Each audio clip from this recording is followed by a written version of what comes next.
Hi! In front of me is Motorola Edge X40 and today I would like to show you how you can switch on or off autocorrection on this Motorola.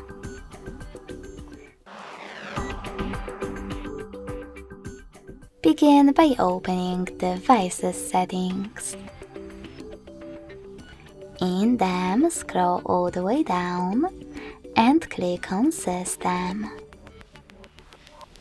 After that, select Languages and Input,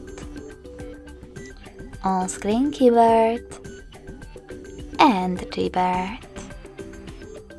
Then click on Text Correction and click on the switcher next to Autocorrection to turn it off or on.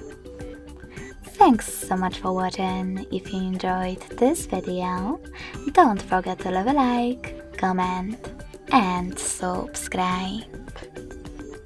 Bye!